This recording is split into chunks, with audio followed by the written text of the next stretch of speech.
नमस्कार, मैं शंभू कुमार सिंह और आप देख रहे हैं नेशनल दस्तक। अब मैं एक बात तो आश्वस्त हो गया हूं तमाम पॉलिटिकल पार्टी को देखने के बाद कि बीजेपी को हराना मुश्किल ही नहीं नामुमकिन है। आप कहेंगे कि ये मैं कैसी बहकी बहकी बातें कर रहा हूं, तो जी हां, बिल्कुल। और इसकी वजह पता है क्या है? इसकी वजह है जाति।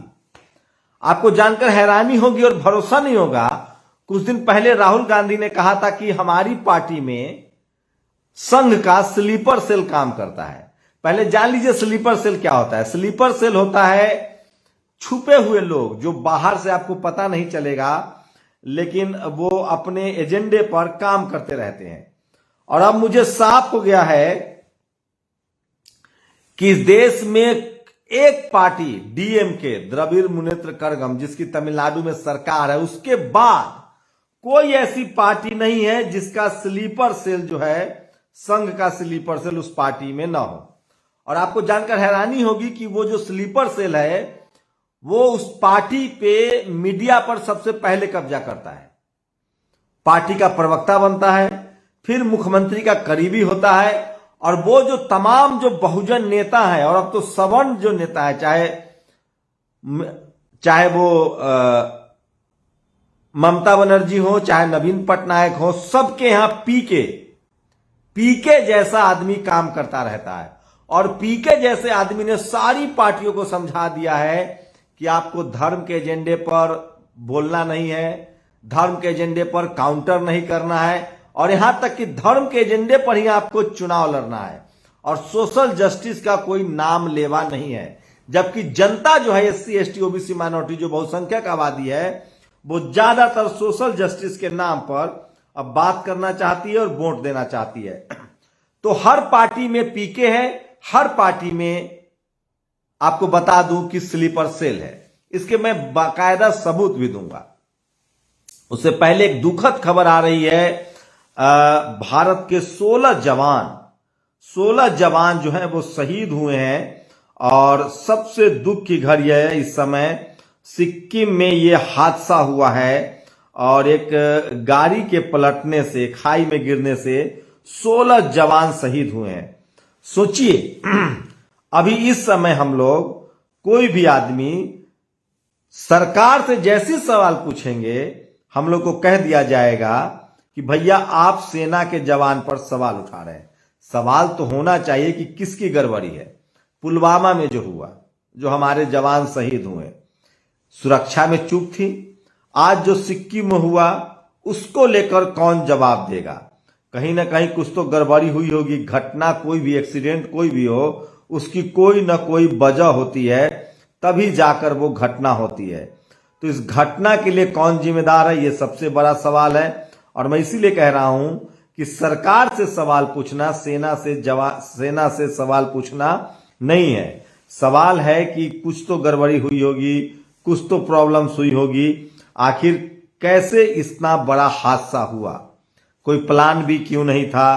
कोई एक घटना कैसे हुई? तो सबसे दुखद खबर है कि भारत के 16 जवान, 16 वीर जवान, 16 बहादुर जवान जो हैं वो शहीद हुए हैं।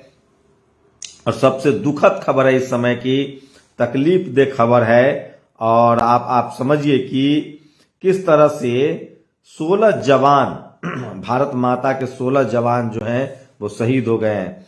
ये कितना दुखद खबर है, आप इसी से अंदाजा लगा सकते हैं। और मैं इसलिए कह रहा हूं, 16 जवान शहीद, गहरी खाई में गिरा सेना का ट्रक, 16 जवान शहीद, 4 जो है वो इंजर्ड है।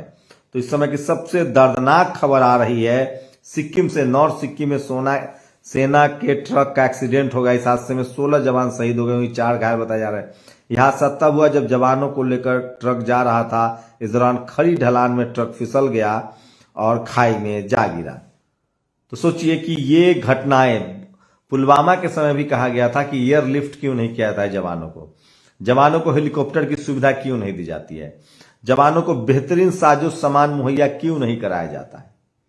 जब ये सारे सवाल सरकार से पूछेंगे तो आपको कहा, अब इस सरकार में खासकर, बाकी के सरकारों में सवाल पूछा जाता। आपने फिल्म देखी थी, वो आमिर खान की जो फिल्म थी रंग दे बसंती, उसमें क्या कहानी थी? जो दलाल होते हैं, ब्रोकर होते हैं, वो इक्विपमेंट्स खरीदने में, ट्रक खरीदने में, तमाम हथियार गोला बारूद खरीदने में वो गड़बड़ी करते हैं और इसका खामियाजा इस देश के जवानों को भुगतना पड़ता है। तो मैं बार बार कह रहा हूं कि चाहे वो चाइना का मसला हो, चाहे पुलवामा हो, चाहे सिक्किम का मसला हो, जब सेना से सवाल पूछना नहीं है, सरकार से सवाल पूछना, सेना से सवाल पूछना नहीं है।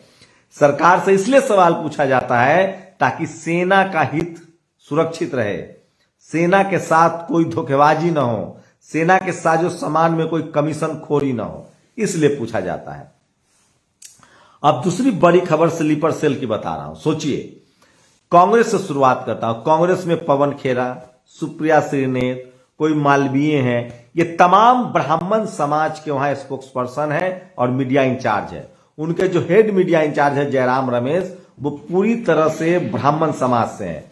और मुझे कई बहुजन समाज के नेताओं ने कहा, जो SC ST OBC माइनॉरिटी से आते हैं, जो सोशल जस्टिस को समझते हैं, जो SC ST OBC माइनॉरिटी को जोड़ना चाहते हैं, वो कह रहे हैं कि ये तमाम ब्राह्मण जो नेता हैं, उनके प्रवक्ता हैं, जिनका मीडिया पर कब्जा है। और एक बात ध्यान दीजिएगा, जो भी RJD, चाहे ममता बनर्जी, चाहे JMM, अभी JMM के 2 ब्राह्मण समाज के युवा जेल में है, जो मुख्यमंत्री के बहुत करीबी थे, भ्रष्टाचार का आरोप लगा। इस तरह से आप देखिएगा कि तमाम बहुजन नेताओं के आसपास जो सवर्ण नेता होते हैं, वो तमाम तरह के जालों में उनको उलझा देते हैं। खासकर मीडिया मैनेजमेंट का वो काम देखते हैं।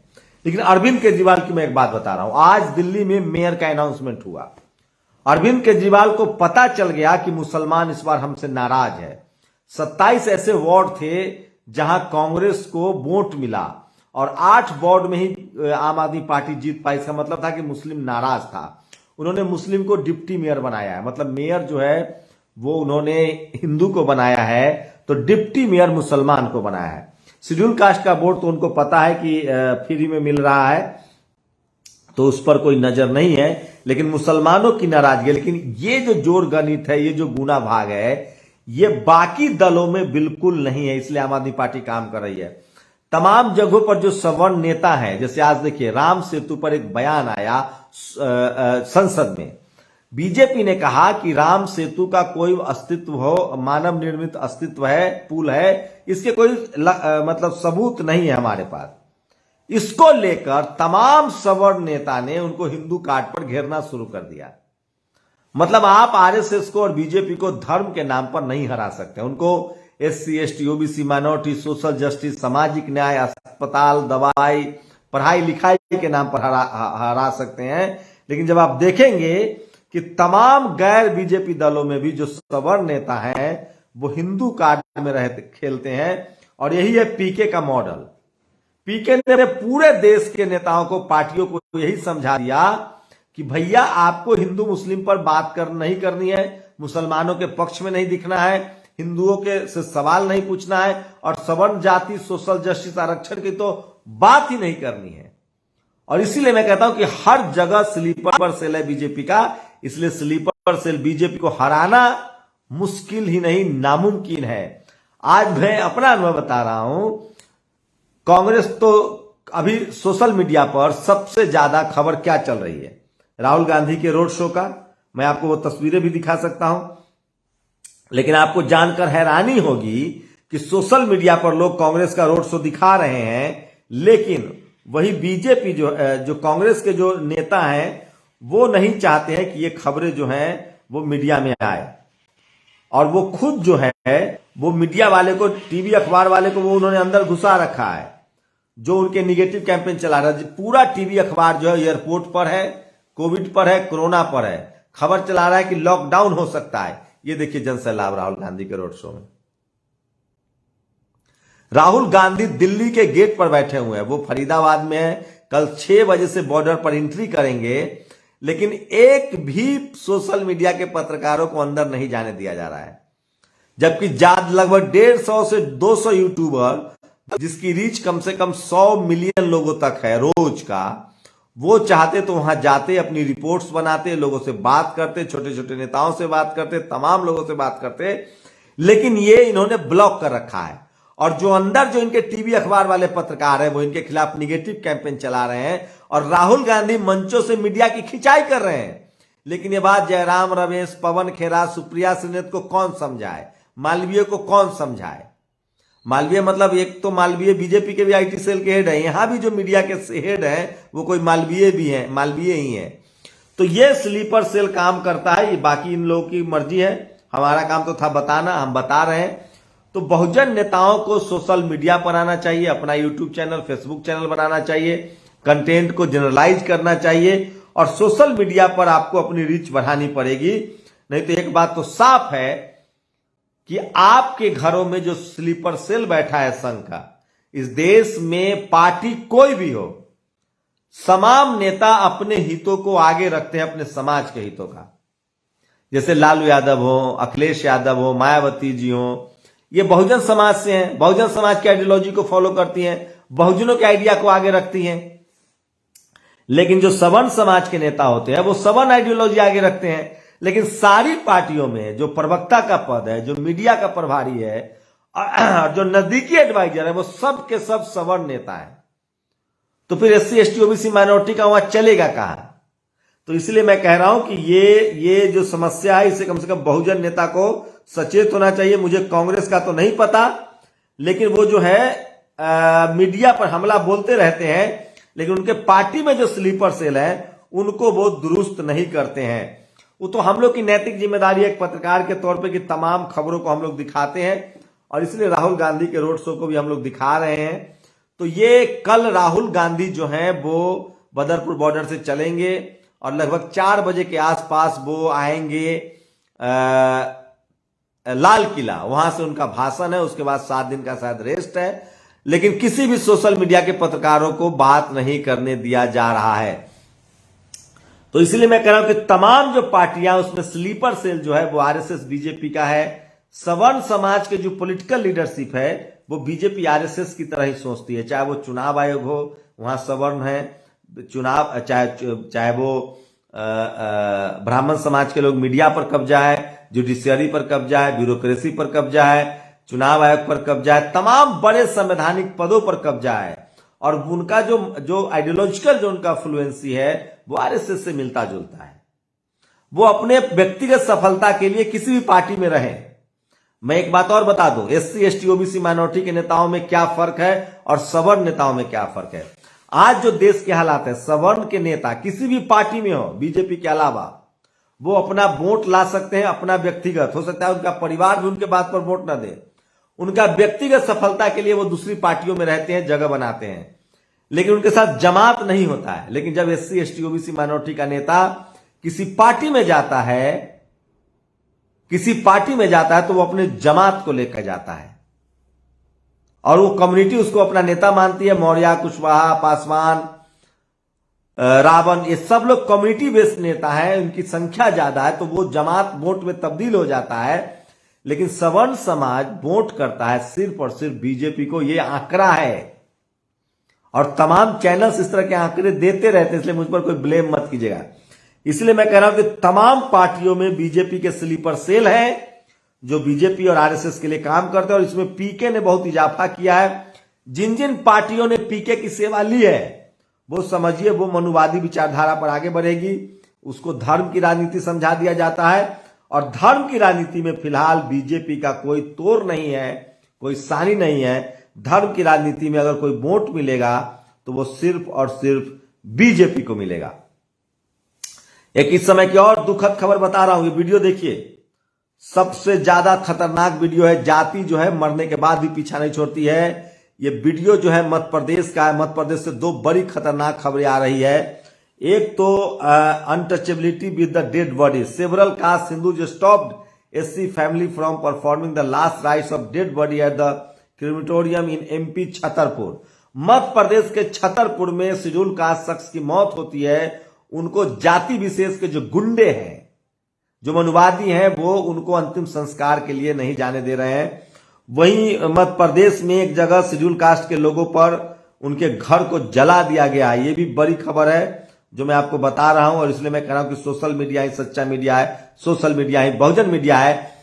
लेकिन तमाम बीजेपी के अलावा जो दल हैं, डीएमके को छोड़ के, उन तमाम दलों में बीजेपी के स्लीपर सेल है। और इन दलों की विचारधारा, इन दलों का मीडिया मैनेजमेंट, इन दलों का तमाम आइडियोलॉजिकल जो फैसले हैं वो उन्हीं लोग करते हैं। और उनका दो फर्क है। देखिए, बहुजन नेता और सवर्ण नेता में क्या फर्क होता है। मान लीजिए तेजस्वी यादव या अखिलेश यादव है या मायावती है या फिर ममता बनर्जी या नवीन पटनायक, गैर बीजेपी दलों में तमाम सवर्ण जो इनके प्लानर हैं वो इन लोगों को समझाते हैं कि आपको जनता की वजह से वोट नहीं मिल रहा है, आपकी आइडियोलॉजी, आपके चेहरे पर वोट मिल रहा है।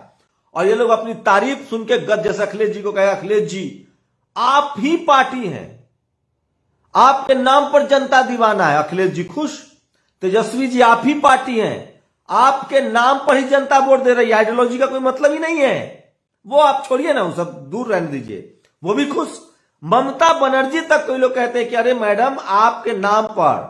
लेकिन वही बीजेपी तमाम स्ट्रेटजी बनाती है, छोटे छोटे दलों के साथ गठबंधन करती है। अब बताइए, बीजेपी के पास संसाधन की कमी है, नेता की कमी है, उसके बाद भी विपक्षी दलों से नेता लेते हैं जाति का। कभी स्वामी प्रसाद मौर्य, केशव प्रसाद मौर्य को हारने के बाद भी 2 बार डिप्टी सीएम, अनुप्रिया पटेल के साथ गठबंधन, रामविलास पासवान के साथ गठबंधन, उपेंद्र कुशवाहा के साथ गठबंधन। तो ये तमाम खेलों को समझिए। और यही गैर सवर्ण नेता नहीं समझ पाते हैं और वो अपने आइडियोलॉजी से समझौता कर रहे हैं। बीजेपी अपने आइडियोलॉजी पर स्ट्रांग है और बीजेपी की जो आइडियोलॉजी है वही तमाम बहुजन दलों के आइडियोलॉजी में पुट कर दिया गया है, क्योंकि वहां सब के सब आरएसएस बीजेपी के स्लीपर सेल है। तो सोचिए, आज राहुल गांधी की दिल्ली में रैली है, कायदे से तो सोशल मीडिया पर छा जाना चाहिए था, लेकिन टीवी वालों ने तय कर लिया है कि हम तो भैया दिखाएंगे कोरोना, उस बहाने से लोगों को डिक्लाइन किया जाए कि भैया ये कोरोना फैला रहे हैं। लेकिन सोचिए, कोरोना फैलाने के नाम पर इस तरह की खबरें चलाई जा रही, कोरोना है भी, लेकिन राहुल गांधी की रैली में कल भीड़ न जुटे, कल दिखाना न पड़े, इसलिए लोग, टीवी वाले अब अवेयरनेस कैंपेन चला रहे हैं कोरोना को लेकर। राहुल गांधी की रैली मर जाएगी। वहीं जो इनका स्लीपर सेल है कांग्रेस में, बीजेपी का, वो इनको कह रहा है कि तमाम यूट्यूब सोशल मीडिया वालों से आप मत मिलिए। और जो टीवी वाले सवर्ण पत्रकार हैं उनको वो बैठा के रखते हैं और वो खबर दिखाते नहीं है। और अंत में राहुल गांधी कहते हैं कि हमको मीडिया नहीं दिखा रहा है। और बहुजन नेताओं के लिए खास खबर, सोचिए, जो मीडिया कांग्रेस को नहीं दिखा रही है, ममता बनर्जी को नहीं दिखा रही है, नवीन पटनायक को नहीं दिखा रही है, वो मीडिया किसी कीमत पर अखिलेश यादव, तेजस्वी यादव, नीतीश कुमार, हेमंत सोरेन के दिखाएगी। सोचिएगा जरूर और अपनी प्रतिक्रिया भी जरूर दीजिए। शुक्रिया। नेशनल दस्तक की आपसे गुजारिश है कि अगर इसको बचाना चाहते हैं तो नेशनल दस्तक को सब्सक्राइब करने के लिए रेड कलर के सब्सक्राइब बटन को दबाएं, फिर बेल आइकन की घंटी दबाएं। नेशनल दस्तक को बचाने के लिए बहुत जरूरी है कि हर खबर को शेयर करें, लाइक करें, कमेंट जरूर करें।